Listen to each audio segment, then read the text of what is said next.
Hello, humane marketers. Sarah Znakrocha here. Welcome to another episode of the Humane Marketing Podcast, a place to be for the generation of marketers who cares.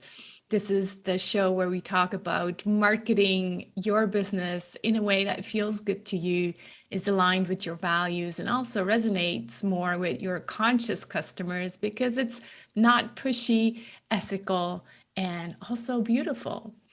So if you're a regular here, you know that I'm organizing the conversations around the 7 Ps of humane marketing. And if you're new here and this is your first time, welcome. I'm so excited you're here. You may want to download your one-page marketing plan with the 7 Ps of humane marketing in the form of a mandala at humane.marketing/one page, the number 1 and page. So again, humane.marketing/one page. And with that, with no further ado, let's dive into today's conversation.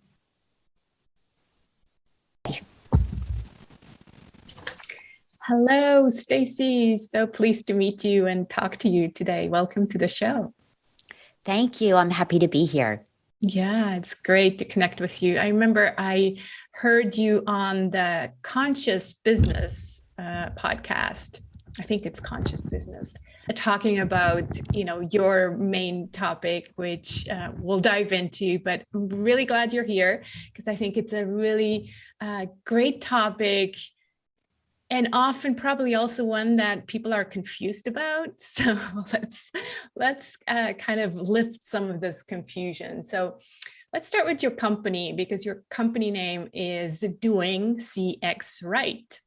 And for people in your field, probably everybody knows, okay, that's what this means. But I'll be very honest, I had to look it up. What does CX stand for? So for my listeners, maybe some of them know, maybe others don't. So why don't you explain kind of like what the what the word stands for, CX, the abbreviation, and then what the definition of that is?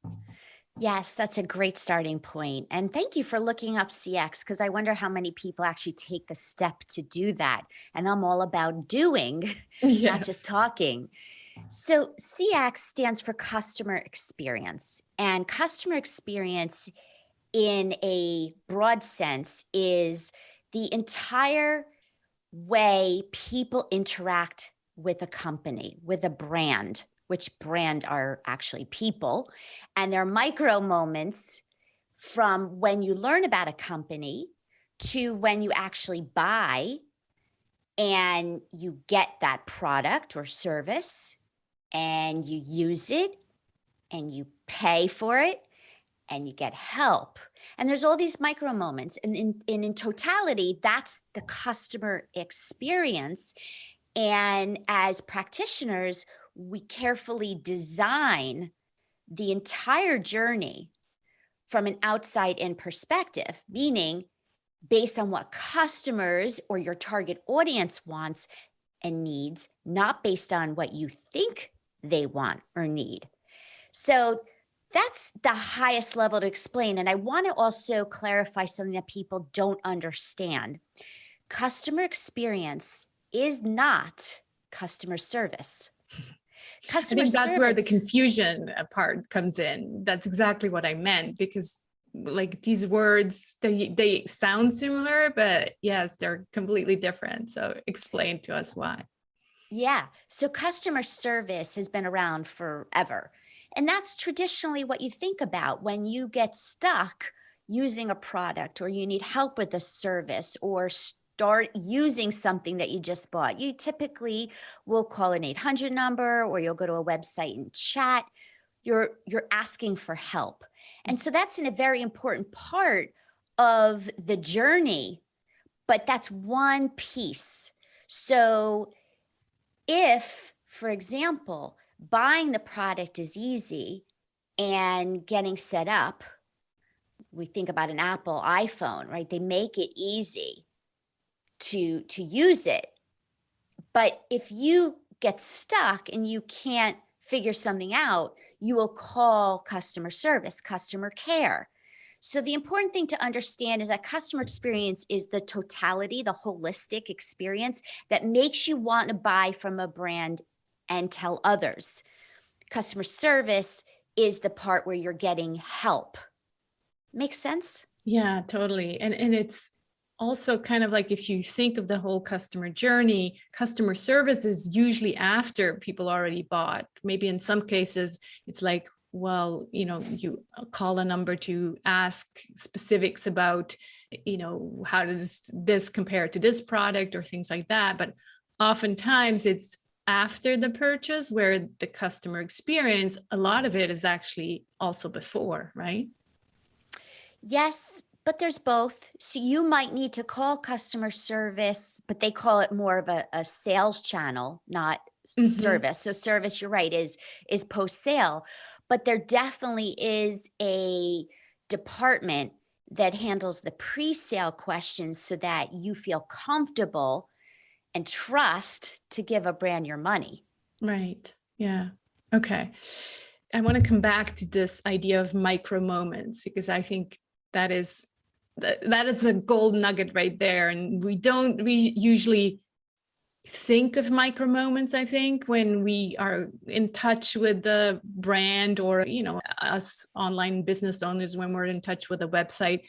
But every kind of experience is based on these micro moments. So I want to put an anchor there and come back to it. But the other thing that maybe some entrepreneurs, and I told you offline that my audience is mainly entrepreneurs, and then some CMOs in smaller to mid-sized organizations, maybe we have this belief that, customer experience, the whole CXO thing, that's kind of like for bigger companies. Like, it's like, I don't have a department, it's just me. So is it less important than, let's say, for the big brands? Absolutely not less important.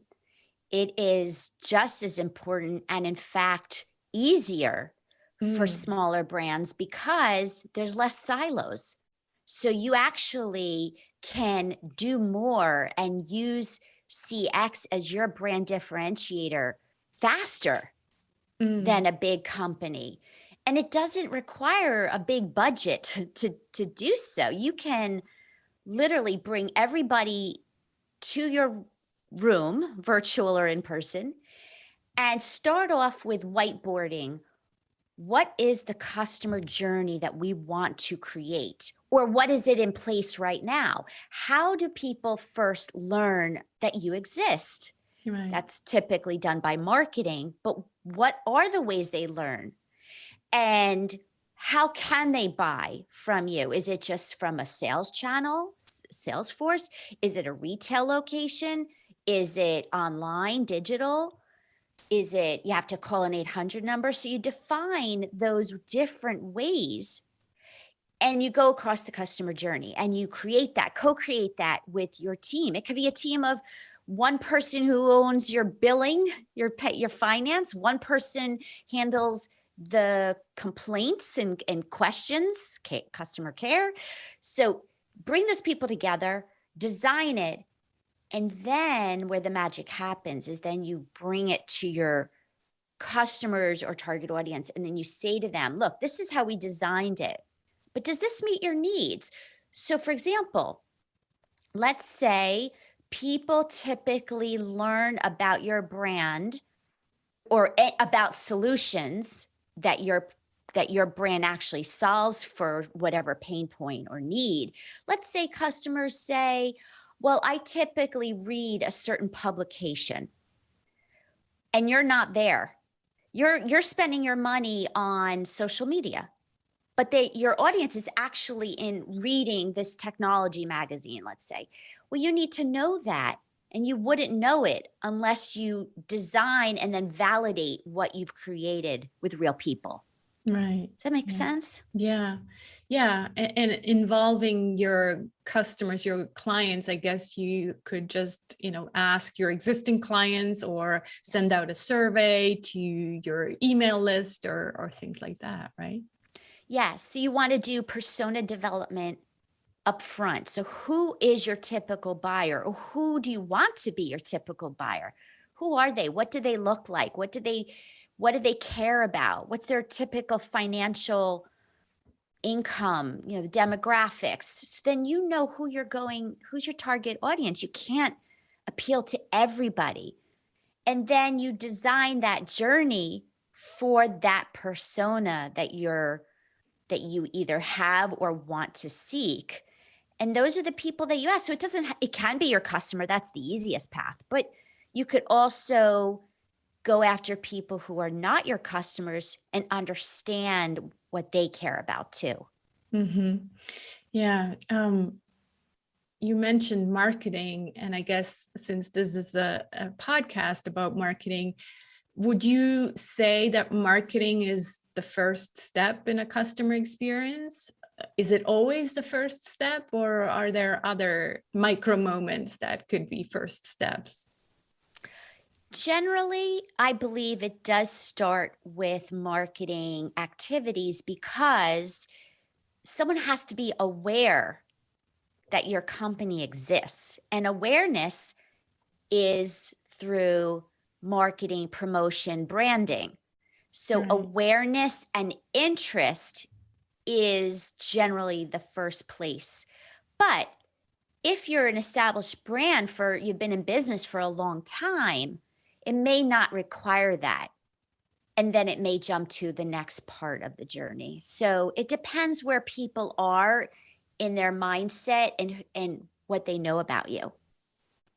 So take us through maybe a typical journey, and then I can really add in also maybe or draw the parallel between, what I know my audience is and what they typically do, because a lot of us are online business owners. So sometimes that's a bit different, but I'd love to have you take us through this typical journey with the micro moments, and then maybe we can draw a parallel to the online world. Yeah, absolutely. So you have product X and people will buy it e-commerce, or your website maybe is a lead generation and someone calls them. So first of all, if you're brand new and you're just opening, it is different than if you've been around. But in general, you want to start with how people will know you exist. Is your strategy really going to be word of mouth? Or is your strategy you're going to have some advertising, paid advertising, or retargeting to your website to get people back? So first define, how are people going to know you exist, and develop a plan so that you can make people know you exist. Now, you also may exist, but you have a new promotion. Well, same principle. You need to generate the awareness. So that's the beginning. And how are the ways that people are going to learn and know about it? Define that. Then, how are they going to buy? You have to make it as easy as possible that they can buy. Because if it's hard, if they're buying online and their credit card there's a problem with the credit card and they can't enter, or they can't add to cart, you bet they're going to abandon and go somewhere else. So make sure you define how are you going to buy, and that you make it easy, you quality check, and you do A/B testing so that you give different people different scenarios on the website experience. For example, one small change, add to cart might say the call to action versus learn more. Well, which one actually makes them proceed? So do a lot of testing and learning and defining and measuring. And then you also want to put measures in place. So if they abandon cart, you get to understand why. Why did they abandon cart? And that will help you also be able to optimize your website. So we can spend an hour just on conversion optimization. But then once they get their product or service, that's a big micro moment. So now you want to really onboard them. Well, what does that look like? Are you sending them how-to emails Are you sending them videos? Are you calling them and saying, do you need help? We're here for you. Apple does I know nobody's Apple, but as big as Apple, but what they do is easy. They give you a half hour when you buy a product, a half hour to set up a call at your convenience to walk through your product.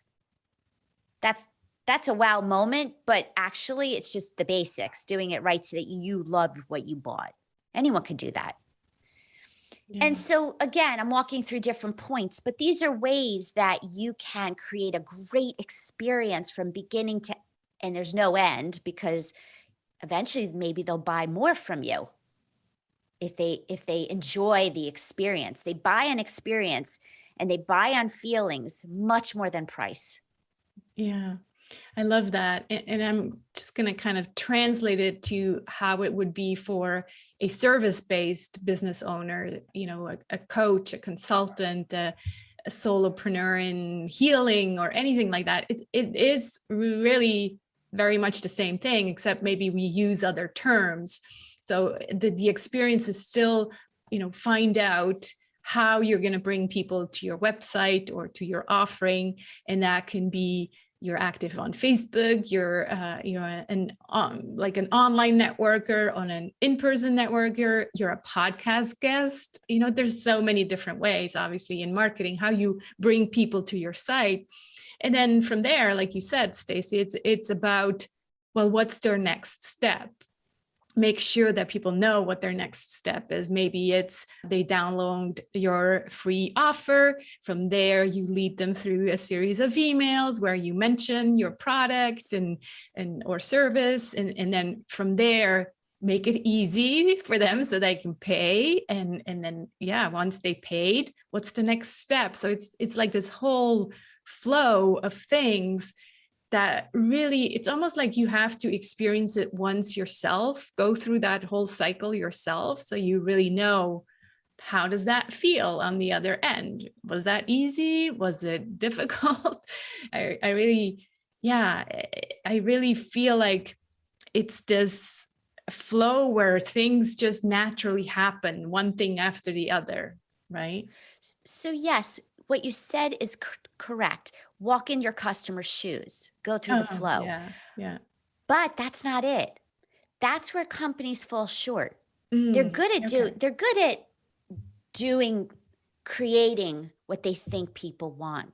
They're good at thinking, oh, this is easy from their own view. But they don't take the most important step, and that is validate what they've designed, what they created in that flow, that system, that funnel, that it actually is easy by the customer's report card, not your own. Mm-hmm.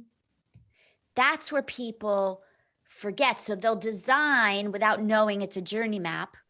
They'll design it in their own way, but then they fail to actually validate and then tweak it, edit it, optimize it in an agile way. So that was half the picture, what you shared. The other piece is you can't just do it from an inside out perspective. It has to be the outside customer informing your business decisions.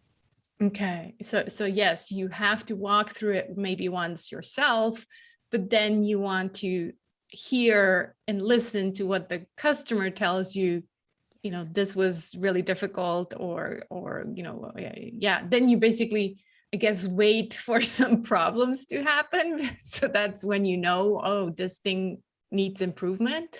Or how do you find out? Well, I guess you ask, but.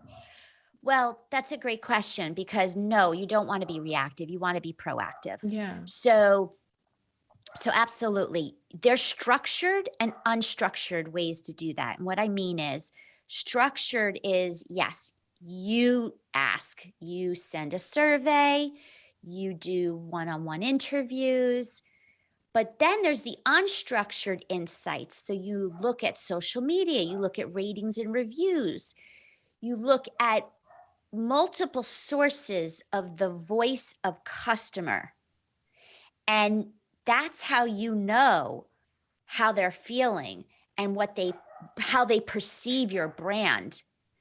And that's how you make decisions. Mm-hmm. So it really is a mix of, we talk a lot about the right brain and the left brain on this show. And it really is, to me, it sounds like partly right brain because you want to make the customer feel good. But then it's also a left brain because you need to have the right metrics and you have to have the conversion rates and all these numbers that as entrepreneurs, sometimes we're afraid of them. But it sounds like if you want to get it right, that's what you need to do. Yes, left brain, right brain. And similarly, I created a framework and I call it heart and science. Mm-hmm. Yeah, same thing. Same thing. I love that. Yeah. So let's talk more about the heart piece, because as you know, the name of this podcast is Humane Marketing. That, you know, humane meaning compassionate and empathy, but also the human aspect. So how do we bring more of the human experience into the customer experience? Well, with the advent of technology that is rapidly speeding to change the world and how we do business, we need to use technology to enhance experiences, not replace the important human relationships. So what I mean by that, let's say you have a service that you offer customers. Let's say you're a therapist and you have your own practice. Well, technology is great to send an automated text message to your client, your patient, reminder of the appointment. But it doesn't replace the follow-up, are you okay? Right? Mm-hmm. Picking up the phone after somebody had a real, let's say, tragedy, having the heart to follow up and say, how are you doing? That patient's going to remember that. It would not be a text message to say, let us know how you are. Yeah. So that's why I say it's the blend of technology, but you can't let go of the heart. Right. Yeah, I love that. There's so much we can automate, and I'm all for automation. Before we started recording, I told you about the process and flow of my podcast, and a lot of it is automated. But I would never use automation for, the human connection, right? So we can use technology. And I think what people, maybe some people who are like, all this technology, it's annoying. If they're annoyed is because that some companies probably abused or overused technology to a certain extent. Have you seen that in certain companies as well, where it just feels like I'm not really talking to humans, everything is automated, I'm talking to bots over there, and just kind of gives us this feeling like I'm just a number, nobody cares. Absolutely. And worse is you talk to a bot and then eventually it's almost like when you call an 800 number and you just kept hitting the button 0 just to keep getting to some human voice. Yeah. So with the worst is that you're talking to a bot, you finally get a human, and then you have to repeat over what you already said. So the human doesn't get the transcript of what you already wrote about. Right. That's where technology goes wrong. Yeah. Yeah, that would be super easy to, send that piece of content to the human. I mean, that could be easily automated. So yes. Totally does not make sense. Yeah. So is that when you come in and, help them kind of redo from scratch their whole customer experience journey? Correct. So it's really understanding, what are you doing today? What's working from your perspective? How do you know it's working too? What are you measuring? What are you not measuring? And then, yes, it's the validation with what you have in place through structured and unstructured data that reveals it's not gut instinct, it's factual. And looking at the tiny micro moments, and small things make huge impacts. So it's important to, in order to become customer-centric, in order to compete not based on price, because if the cost of your service versus someone else is relatively similar,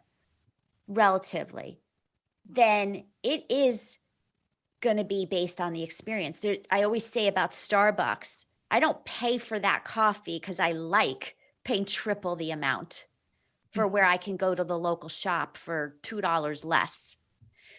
I'm paying for an experience from before I even walked in the store with the app that they have. So that's where I say CX and doing it right, not just talking about it, not just thinking about it, but really doing it can absolutely drive growth, customer loyalty, and advocacy. Yeah, I really invite the listeners to think about that, because it does need some kind of translation skills to say, yeah, I see that in the big business, but how does this apply in my business? And it really does apply, because a lot of entrepreneurs, they have, they use a lot of online tools and, the payment system, and then these online courses that we're all used to downloading, and every step can really be customized and personalized.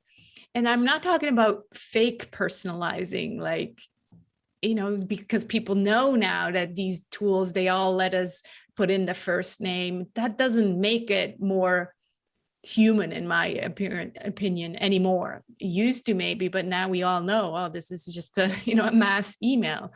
So how can you, I've heard this other guy talking about scale intimacy.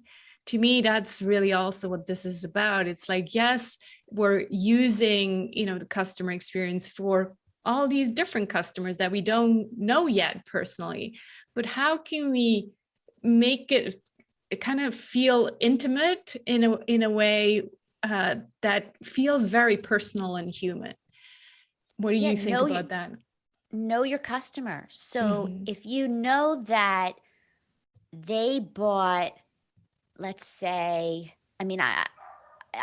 I worked at Verizon, so this is the first thing that comes to my head, but equate it to whatever your product or service is. So if I know that a customer bought an iPhone, I'm not going to send them emails and marketing about Android products. So right. The same thing, if you know, whatever you know about your customer, give them the content, the information that is based on what they're looking for, what they've told you. They either told you verbally or they told you with their wallet. And use that, because if you ignore it, then you're taking a cookie cutter approach, and eventually they'll leave. Yeah. Never take the cookie cutter approach. That's for sure. So on this podcast, we're like really about creating a revolution from the hypey, pushy kind of marketing to a more humane approach to marketing. So we're really like change makers. And I'd be curious to know how you are a change maker in, the business world and the world of customer experience. I love this topic. We could have picked this one alone. Change agents and transformation. And it could be tiny and it could be big. And so customer experience is relatively a new practice in the sense of what we talked about, what it really means, not customer service. So I care that people are doing it right because, one, I've had too many, as a customer of brands, we all are, I've had too many frustrating moments that actually carry me through my day because I spent way too much time trying to get help on a product, or I got it and I don't know how to use it, right? So there's too much frustration with brands. And then I also, as an employee, over my career have seen and witnessed employees not feeling valued and appreciated and included. And employees deliver experiences. So I really care in action to be the change agent, to change traditional companies. Many of them are engineering. Many of them are just put the customer second unintentionally. And so I am on a mission to change that, because then it means that there's more real, authentic connections and satisfaction on a broad scale. So that's my why. How do you see business change going forward? Like, obviously, we're heading definitely into an era with even more technology, and that can be great, but it could also be not so great, depending on, I guess, the humans who use it. People, it's awareness. And as people, it's awareness and education. So you and I, as consumers, you're starting to, whether conscious or unconscious, you're paying attention to how a brand makes you feel. And the feeling is the experience. So as you get more attention and awareness, I mean, I'm sure after this session together, you're going to have an experience and you're going to reflect those micro moments. And then it's going to make you also think, do I want to buy from that brand again, or will I go elsewhere? And the more that we have these conversations, the more that people are owners of companies and managers of companies and employees, the more that they're going to understand they have a CX job, even if it's not in their job title. Right. Yeah. You're so right. And I say the same thing about humane marketing. It starts with awareness. It starts with paying attention to how you feel when, you're being marketed to, and it could feel good. And most often it doesn't feel good. And so kind of like distancing yourself from those where it doesn't feel good. And CX is the same thing. Yeah. Well, you'll start to see, I mean, it's not the Amazons of the world or Zappos of the world. It's your local coffee shop. Mm-hmm. And it's your dentist practice. How did they greet you when you call to make an appointment? When you walk into the environment there, that's part of the experience. So you're going to start, as you become aware and educated, like through my blog and my podcasts, right? And other areas of the web, it's customer experience is huge. And as you become aware and you start to observe, then you realize you yourself have to do it right. You can't stay in business otherwise. So what you're saying is that change is going to come from the people, companies are just a group of people, but the change is going to come from the people, because the people expect companies to act in a way that is more human and humane. Yes, you'll notice it more, and you'll give your money to those brands that make you feel valued, that make you feel not like they're checking a box and you're like in a factory. And it may take time for, let's say, again, a doctor's office. It takes time a few seconds to actually greet you warmly and say, how are you doing? As opposed to what's your name and what time's your appointment? To have conversation, it's effort.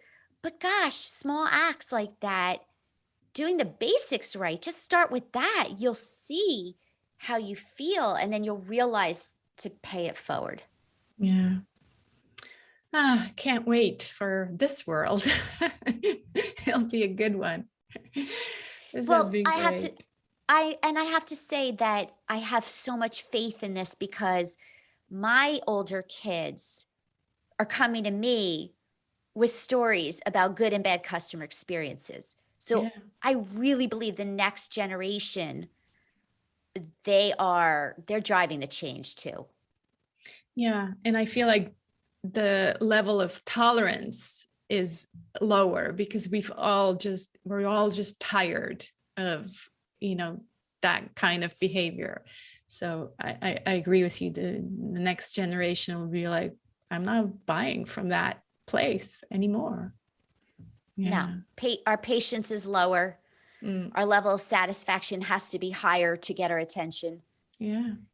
And and we're all just craving reality. to feel good. It's like, who wants to be mistreated by a brand? Nobody. Yeah. No, but last thing I will say is that we also have to own the experience. When we call, let's say, a call center for help, that representative on the phone is a person. Mm-hmm. And a lot of times they get abused. Yeah. Right, by an irate customer. So we also have to own how we show up in the world and how we ask for help. It's a two-way street. Of course.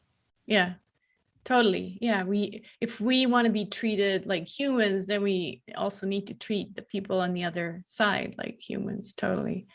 Yeah. It used to happen a bit more, but it rarely happens anymore that I get like a nasty email in return to one of my newsletters or something like that. So it shows you that, people know that there's humans behind these newsletters now. But yeah, we need to, it's like you say, it's a two-way street. You can't just, expect something and not walk your talk as well. Yeah. This has been great, Stacy. I think I learned a lot. I'm sure my listeners did as well. Please do share with us where they can find out more about your heart and science framework and more about customer experience and all of that. Yeah, I welcome that. So doing CXRight, RIGHT.com. Listen to my podcasts all about customer experience and doing it right. And my blog articles, every single one of them has actionable tips. I have written co-authored books and so much more on my website, my newsletter. And I welcome the interaction. I'm on every social media channel. And yeah, Stacy Sherman, doing CX right. Wonderful. I have one last question that I ask all my guests, Stacy, and that is, what are you grateful for today or this week? My puppy. We heard him. I hope he's okay. Oh, you heard. Yes. So I have a 13-year-old older dog and a little puppy girl, actually. And I feel like I'm a parent of a newborn again. Yes, I chose this. Yes, that's awesome. I hope you get to sleep at night, at least. I do. Yes. Yes. Great. Yeah. Well, sending big hugs to your puppy. Thanks so much for being on the show, Stacy. I really appreciate it. Thank you for having me. Thanks so much for watching and being part of a generation of marketers who cares for yourself, for your clients, and for the planet. We really are change makers before we are marketers. So go ahead, be the change you want to see in the world. And I hope to see you again next week. Take care.